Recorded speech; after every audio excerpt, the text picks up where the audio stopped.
ఏసే మార్గం నేను విడువడు ఎడబాయడు. ఈరోజు దేవుని వాక్యం. Praise the Lord. యేసుక్రీస్తు నామములో మీ అందరికి శుభాది వందనాలు చెల్లించుకుంటున్నాను. ఏసే మార్గం అన్న కార్యక్రమం ద్వారా ఎంతమంది అయితే ఉదయకాల వాగ్దానం వింటున్నారో సిస్టర్స్ అండ్ బ్రదర్స్ ప్రతి ఒక్కరిని దేవుడు ప్రతిరోజు మిమ్మల్ని, మీ కుటుంబాన్ని, మీ బంధువులను, మీ స్నేహితులను ప్రతి ఒక్కరిని మనస్ఫూర్తిగా నేను కోరుకుంటున్నాను. మిమ్మల్ని దీవించును గాక. మరి మీరు హ్యాపీగా ఉండాలని మనసారా కోరుకుంటా ఉన్నాను. మరి ప్రతి ఒక్కరికి వెరీ గుడ్ మార్నింగ్ అండి. ఎంతమంది అయితే మరి ఈరోజు ఈ ఉదయకాల వాగ్దానం వింటున్నారో అనేకులకు షేర్ చేస్తా ఉన్నారు. మరి వారికి కూడా నా యొక్క హృదయపూర్వక వందనాలు చెల్లించుకుంటున్నారు. మరి ఎంతమంది అయితే యూట్యూబ్ ద్వారా, ఫేస్బుక్ ద్వారా, ఇన్స్టాగ్రామ్ ద్వారా వీక్షిస్తున్నారో సిస్టర్స్ అండ్ బ్రదర్స్ ప్రతి ఒక్కరికి మన హృదయపూర్వక వందనాలు. మరి ఈ రోజు వాగ్దానం చూసుకుందాం, ప్రార్థన చేసుకుందాం. స్తోత్రం పరిశుద్ధ ఆత్మల యేసు ప్రభువా, నాయన వాగ్దానం ద్వారా మీరు మాట్లాడి బలపరిచి స్థిరపరచమని యేసు నామములో అడుగుచున్నాను తండ్రి. ఆమేన్. హల్లెలూయా. ఈ రోజు దేవుడు ఇచ్చే వాగ్దానం ఏంటంటే యెషయా 45వ అధ్యాయము 3వ వచనము.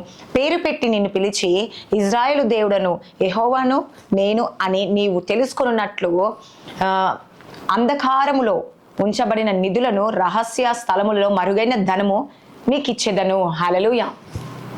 ఈరోజు చాలా మంది బాధపడుతూ ఉంటారు కదండి. మనం దుఃఖపడతా ఉంటాం, మనం వేదన చెందుతూ ఉంటాం. అని నాకు నా సమస్యలు పోవట్లేవు, నా బంధకాలు పోవట్లేవు, లేకపోతే నేను ప్రార్థన చేసి నా జీవితంలో కార్యం జరగట్లేదు, లేకపోతే నేను వాక్యం చదువుతున్నా నాకు అర్థం అవ్వట్లేదు, నేను ప్రార్థన చేస్తున్నా నా కార్యాలు జరగట్లేవు అని చెప్పేసి ఈరోజు దిగులు చెందుతున్నారా, భయపడుతున్నారా?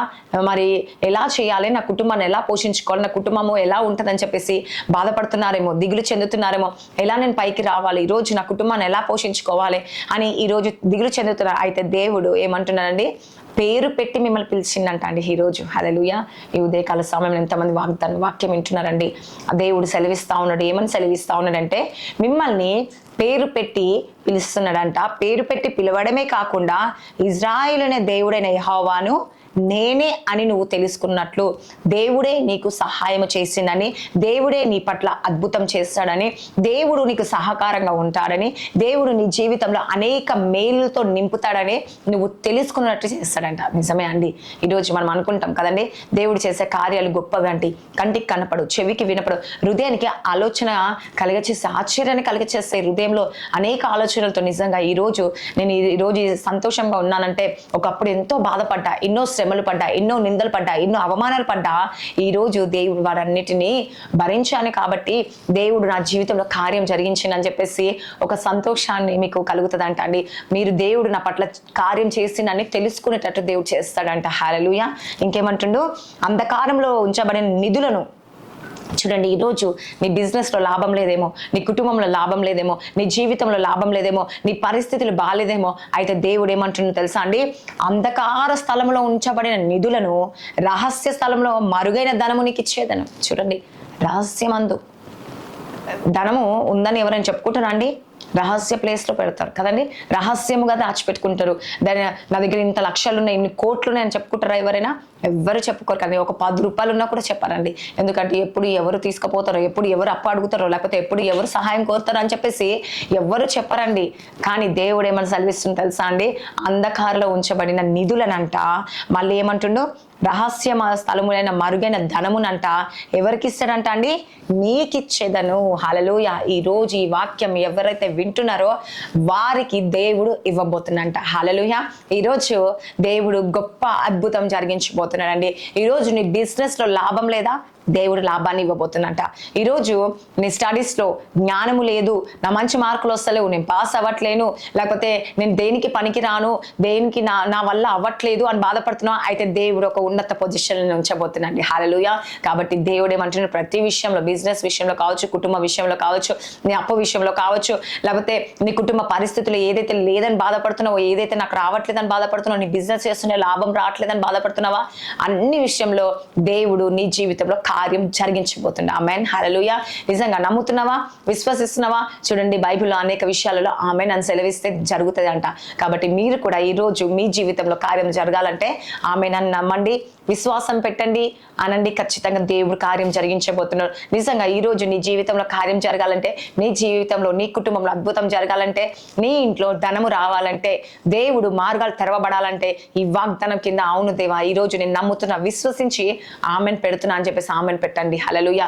ఖచ్చితంగా మీ జీవితంలో కార్యము దేవుడు జరిగించబోతున్నాడు. ఈ వాక్యం ద్వారా దేవుడు నీ కుటుంబాన్ని మార్చబోతున్నాడు. హల్లెలూయా. నీ పరిస్థితిని మార్చబోతుంది, నీ స్థితిని దేవుడు మార్చబోతుంది. కాబట్టి దిగులు చెందకండి, భయపడకండి. దేవుడు మీ పట్ల కార్యము జరిగించబోతున్నాడు. కాబట్టి దేవుడు మిమ్మల్ని ఈ రోజు ఏం చేసిండండి, మొదటిగా పేరు పెట్టి నేను పిలిచిండు, రెండవదిగా నేనే దేవుడని తెలుసుకునేటట్టు చేస్తాడంట, మూడవదిగా అంధకార స్థలంలో నిధులను, రహస్య స్థలములలో నాలుగవదిగా ఏం చేస్తాడంట, దేవుడు ధనము నీకు ఇచ్చేస్తాడంట. హల్లెలూయా. కాబట్టి ఆ ధనము మీరు పొందుకోండి. ఖచ్చితంగా నీ కుటుంబంలో చక్కని మార్గాన్ని దేవుడు ఇవ్వబోతుండు. ఈ వాగ్దానం దేవుడు దీవించి ఆశించునుగాక. ఆమెన్. ప్రార్థించుకుందాం. స్తోత్రం పరిశుద్ధాత్మ యేసుప్రభా. ఎంతమంది అయితే ఈ రోజు ఈ ఉదయకాల వాగ్దానం వింటూ, దేవా ఈ రోజు నా బ్రతికి ఇలా ఉంది, నా పరిస్థితి ఇలా ఉంది అని బాధపడుతున్నారు, వారిని మీరు పేరు పెట్టి పిలుస్తున్నందుకు నీకు వందనాలు యేసుప్రభా. నాయనా నువ్వే సహాయం దయచేని, నువ్వు చేసే కార్యాలు నువ్వు చేస్తున్నావు తెలుసుకునే విధంగా చేస్తా అన్నావు. మూడవదిగా యేసుప్రభా నాయనా అంధకారంలో ఉంచబడిన నిధులను ఇస్తా అన్నావు యేసుప్రభా. రహస్యమందు ధనము ఇస్తా అన్నావు వేసే, వారికి ఇస్తా అన్న దేవుడు వేసే, ప్రతి ఒక్క కుటుంబానికి వచ్చునుగాక, వారి జీవితంలో మార్పులు జరుగునుగాక వేసా. నాయనా నువ్వే సహాయము దయచేని, వారు నమ్ముతురు, విశ్వసిస్తురు. ఈ రోజు వారి పట్ల గొప్ప కార్యాలు జరిగించండి. ఈ వాక్యం వింటున్న వారి జీవితాన్ని మార్చండి యేసుప్రభా. అద్భుతం జరిగించండి, ఆశ్చర్యం జరిగించనేసా, మీరే కార్యాలు జరిగించనేసా. నన్ను ఈరోజు ఎంతమంది బర్త్డేస్, మ్యారేజ్ డే జరుపుకుంటే వారిని జ్ఞాపకం చేసుకొని వారికి మంచి ఆరోగ్యమును, బలమును, శక్తిని అనుగ్రహించనేసి ప్రభా. నువ్వే సహాయం దయచేసి నీ దీవెన ఆశీర్వాదం దయచండి. ఎంతమంది గర్భఫలం మీద గర్భాలు తెరవబడునుగా కైసియా. భార్య భర్త సమస్యలు, కోర్టు కేసు నుంచి విడిపించండి. మ్యారేజ్ అవుట్ సాయం చేయండి. లైఫ్ సెటిల్ దయచండి ప్రభా. జాబ్ దయచండి. ప్రమోషన్ కొరకు వెయిట్ చేస్తే ప్రమోషన్స్ దయచండి. గవర్నమెంట్ జాబ్స్ కొరకు వెయిట్ చేస్తే జాబ్స్ దయచండి. ఏసీఆ ఇంకా ఎవరు దేని కొరకు బాధపడుతున్నారు, చింతిస్తున్నారు, ఆవేదన చెందుతున్న వారు అన్ని విషయంలో కార్యం జరిగించిన, నానా రకాల రోగాలతో బాధపడుతున్న వారిని జ్ఞాపకం చేసుకొని వేసే, అనేక రోగాలతో బాధపడుతున్నారు వేసే, మరణ పడకలో నుంచి స్వస్థత విడుదల దయచండి. ఐసీలో ఉన్న వారిని స్వస్థత దయచండి దేవా. ప్రతి ఒక్క కుటుంబాన్ని స్వస్థత విడుదల కలుగునుగా కైసా. ఏ బలహీనంగా ఏ అనారోగ్యం ఉందో వారు అనారోగ్యం నుంచి విడిపించనేసే, కాలు నుంచి నడినెత్తి వరకు ప్రతి పాటను మీద తాకనేసే, ప్రతి ఒక్క కుటుంబాన్ని సంపూర్తి విడుదల కలుగునుగా కైసు ప్రభా. మీరే కార్యాలు జరిగించండి యేసు ప్రభా. నువ్వే సహాయం చేయండి యేసు ప్రభా. ప్రతి కుటుంబ సమస్యలు, అప్పులు, రోగం ప్రతి ఒక్కటి బంధకాలు తొలగిపోనుగా కైసు ప్రభా. వ్యాధి, రోగములు నైనా సంపూర్తికి స్వస్థతలు విడుదల కలుగునుగా కైసా. ఆ కుటుంబంలో, ఆ జీవితంలో గొప్ప మేలు జరుగునుగా కైసా. నైనా భార్య భర్త సమస్య అన్నిటి నుంచి విడిపించండి. ముఖ్యంగా కోర్టు కేసుకు వెళ్తున్నారు ఏసా, డైవర్స్ తీసుకుంటున్నారు, సంతానం కొరకు ఏసే ప్రభా. మరి మీరే కార్యం జరిగే, ప్రతి ఒక్క కుటుంబంలో గర్భాలు తెరవబడిన కాక, ముఖ్యంగా అనేకులు నాయన గర్భఫలం కొరకు బాధపడుతున్నారు, భార్య భర్త సమస్యలతో బాధపడుతున్నారు ఏసా. మీరే కార్యం జరిగించి, అద్భుతాలు జరిగించి, నేను స్కూల్స్, కాలేజ్, జాబ్ రాకపోల ప్రయాణం తోడుకుండానేసి ఎంతమంది ఎగ్జామ్స్ రాశారు, ప్రిపేర్ అవుతున్న వారందరినీ జ్ఞాపకం చేసుకోండి. ఫస్ట్ క్లాస్ లో పాస్ అవుట్ సహాయం చేసి, వారికి కావాల్సిన అవసరాలు తీర్చండి. స్కూల్ ఫీజు, ట్యూషన్ ఫీజులు, కాలేజ్ ఫీజులు కట్టడానికి డబ్బు సమకూర్చొనేసా. మార్గాలు తెరవబడునుగా కైసా. ఎంతో మంది రెంట్స్ కట్టుకోలేక వేసే, ఇంట్లో రేషన్స్ తెచ్చుకోలేక వేసా. ప్రతి ఫైనాన్స్ ప్రాబ్లమ్ ఫేస్ చేస్తా ఉన్నారు. తాగుడు, వ్యసనాలు బానిసైన వారి విడుదల కలిగచేసి అద్భుతం జరిగించమని నాజరేయుడైన యేసుక్రీస్తు నామంలో అడుగుచున్నాను తండ్రి. Amen. God bless you. Praise the Lord అందరికీ.